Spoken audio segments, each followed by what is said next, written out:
Bonjour à toutes et à tous, bienvenue sur Psychotips. Nous allons parler aujourd'hui d'une pathologie très fréquente en psychiatrie, puisqu'elle touche 1% de la population, la schizophrénie.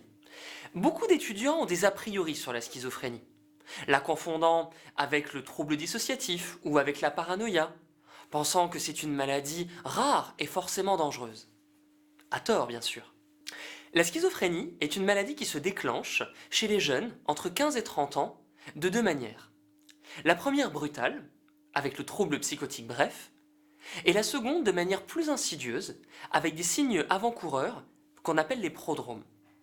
Dans la schizophrénie, il existe trois grands syndromes. Le syndrome positif, le syndrome négatif et la désorganisation. Il faut 2 syndromes sur 3 pour poser le diagnostic de schizophrénie. Le syndrome positif, appelé aussi productif, correspond au délire. Pour plus d'informations là-dessus, je vous laisse aller voir ma vidéo sur comment caractériser un délire. Le syndrome positif correspond à un excès de dopamine dans la voie mésolimbique.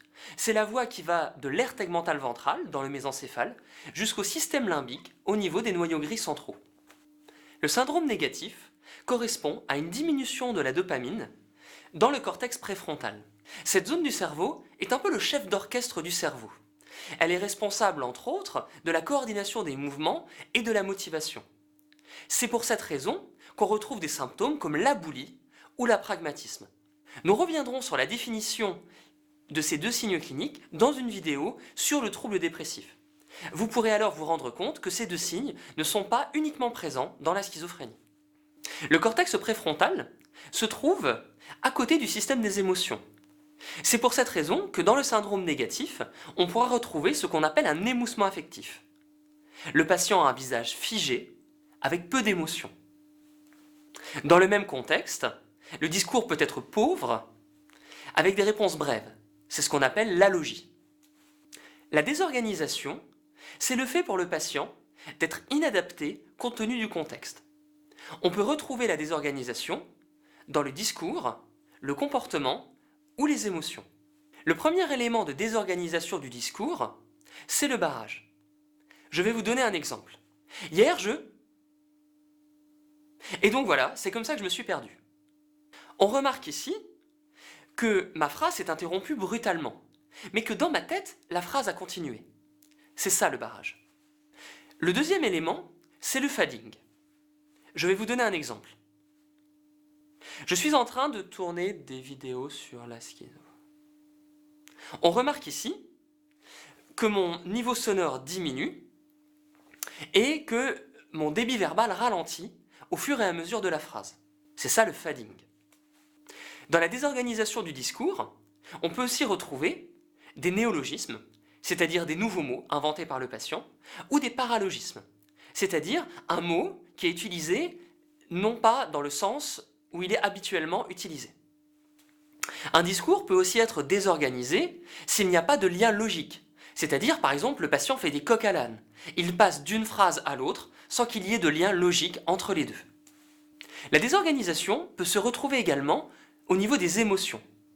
Par exemple, un patient ressent une émotion qui n'est pas du tout adaptée compte tenu du contexte.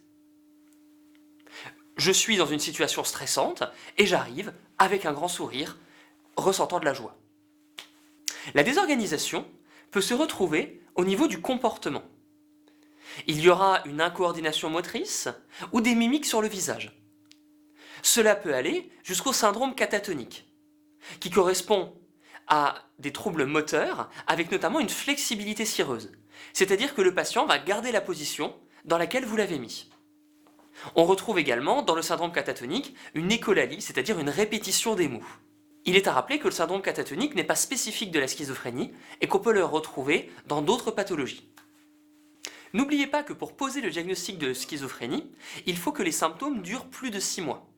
Lorsque vous posez le diagnostic, n'oubliez pas de faire une imagerie cérébrale pour éliminer un diagnostic différentiel.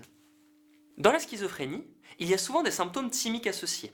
Par exemple, l'épisode dépressif caractérisé est très fréquent après un trouble psychotique bref. On peut retrouver également des troubles cognitifs, à type de difficulté de concentration ou de perte de mémoire. Nous y reviendrons dans une autre vidéo sur le devenir de la schizophrénie. Un autre petit conseil, avant de finir cette vidéo, concerne la formulation de la pathologie. J'entends très souvent des gens dire « le schizophrène » ou « le patient schizophrène ». Un patient n'est jamais caractérisé par sa pathologie. Il est intéressant de formuler de la sorte « le patient atteint de schizophrénie ». Rappelez-vous toujours que vos patients sont des êtres humains avec une vie et une histoire qui leur sont propres. Voilà, nous avons fait le tour de la schizophrénie. Si vous voulez plus d'informations, je vous laisse aller voir mes autres vidéos sur ce thème, sur comment caractériser un délire, sur les troubles psychotiques et sur les hallucinations acoustico-verbales. Je vous invite, si vous le souhaitez, à me laisser des commentaires ou à vous abonner à ma chaîne pour voir d'autres vidéos. Bon courage dans vos révisions et à très bientôt sur Psychotips.